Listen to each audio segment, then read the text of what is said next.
Paz do Senhor, irmã Ângela. Eu sou a irmã Lídia. Sou do Paraná. Eu quero contar como eu abandonei as vaidades. Eu fiz o grande desafio que as irmãs dizem para a gente fazer quando duvidamos. Nesses vídeos que a gente vê no YouTube, que as irmãs, quando falam de usos e costumes, terminam dizendo: quem duvidar ou quem quiser saber se é verdade, pergunte para Deus, ore a Deus. Eu fiz isso, tirei essa prova. Quando fiz isso, eu já era crente há uns 20 anos. Mas foram 20 anos que eu passei pintando unhas, pintando o cabelo, usando roupas coladas, também porque o meu marido gostava. Ele me conheceu assim. E eu sempre achei que se eu deixasse de ser assim, ele ia deixar de gostar de mim. Eu sempre investi pesado na minha imagem. Já fiz lipo, drenagem, botox, tudo ao meu alcance para ficar mais bonita eu já fiz. Até porque sempre pensei assim, a competição nesse mundo é forte e eu não queria perder meu marido. Saia eu só usava na igreja.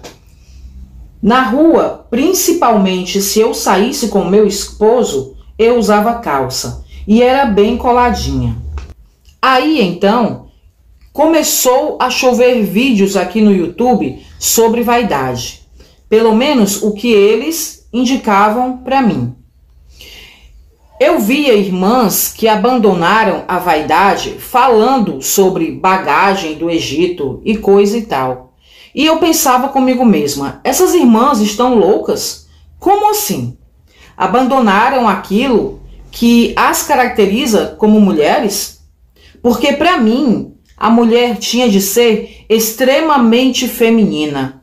É isso que atrai o homem, que a mulher seja diferente dele. Por exemplo, ele tem perna cabeluda, ela tem que ter perna lisinha, depilada. Ele tem unha curta e sem cor e sem graça. Mas já a mulher tem que ter unha comprida, colorida, bem cuidada. Tem que andar cheirosa, bem arrumada. Eu pensava assim, que eu precisava ser completamente diferente do meu esposo, para sempre atraí-lo. E eu tinha esse pensamento sendo crente. Isso nunca mudou em mim. Foi um pensamento que eu trouxe do mundo. E o lugar onde eu me congregava não via nenhuma diferença. Ninguém nunca falava sobre isso. E eu também acho que não admitiria que ninguém me contrariasse sobre isso. Eu dizia, essas irmãs andam todas mocoronga, tudo sem graça, assanhada, mal vestida, peluda. Depois o marido abandona por uma mulher de verdade. E isso porque minha definição de mulher de verdade era aquela mulher que lança mão de todos os artifícios possíveis para ficar uma diva. Então eu dizia, depois o marido abandona por uma mulher de verdade, aí vão tudo chorar nos pés de Jesus para ele trazer o marido de volta.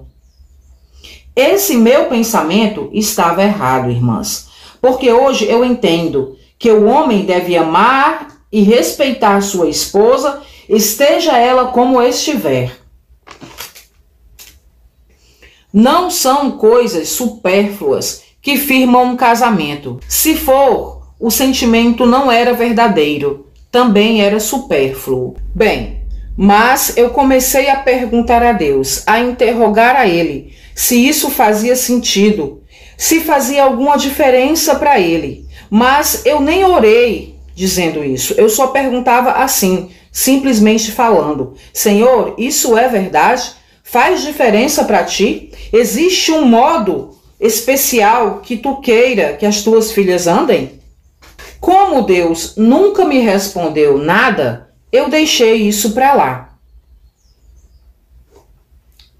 Porém, pouco tempo depois, recebi a ligação de uma prima que morava longe e tinha que vir fazer uns exames num hospital perto da minha casa. E ela precisava se hospedar comigo.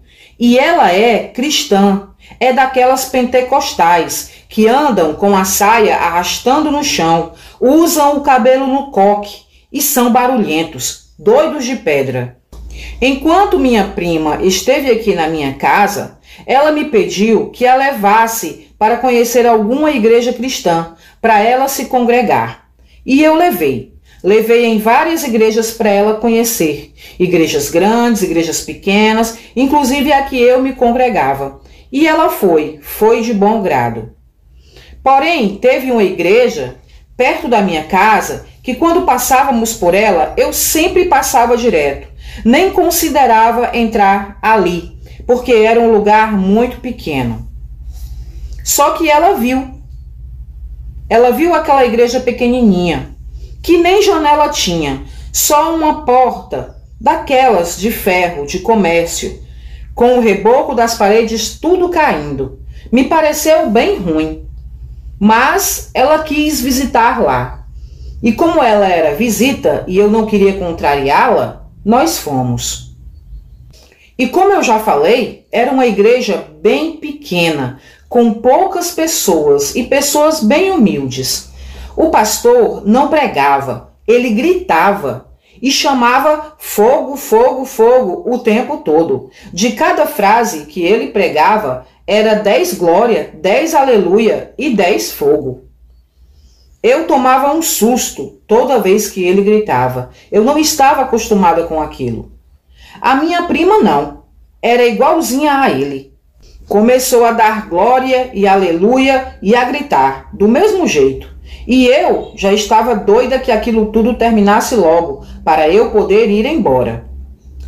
Bom, mas teve uma hora que o pastor desceu do púlpito e começou a andar pela igreja e a orar pelas pessoas e colocar a mão na cabeça das pessoas. Quando ele passou por mim e eu estava sentada numa cadeira perto do corredor, que aliás era uma cadeira de plástico bem velha e rachada, que eu estava morrendo de medo dela quebrar e eu cair no chão. Mas ele passou por mim e pôs a mão na minha cabeça e disse: sai! Nesse momento eu senti um calafrio e meus dedos começaram a tremer. Eu não conseguia controlar, mas tentei a todo custo. Disfarcei e me recompus. Depois, o culto acabou e fomos embora. E minha prima também terminou os exames e voltou para casa. Porém, eu não esqueci o que senti naquela noite. Principalmente porque depois daquilo, fui na manicure e enquanto olhava ela fazendo minha unha, o que me passava pela cabeça era: o que eu estou fazendo aqui? Simplesmente, de uma hora para outra, eu não via mais sentido naquilo. Puxei minha mão e disse: ah, mulher, para! Eu não quero mais isso não. A manicure olhou para mim desconcertada e me perguntou assim: é a cor? Quer trocar a cor? Eu respondi: não, não. Passa a acetona, limpa aí, limpa tudo.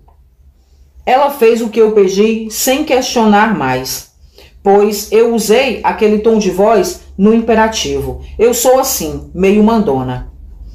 Então ela limpou minhas unhas, cortou, cerrou, eu paguei e fui embora. E fui feliz da vida, deslumbrada comigo mesma por ter tido coragem de tomar aquela decisão.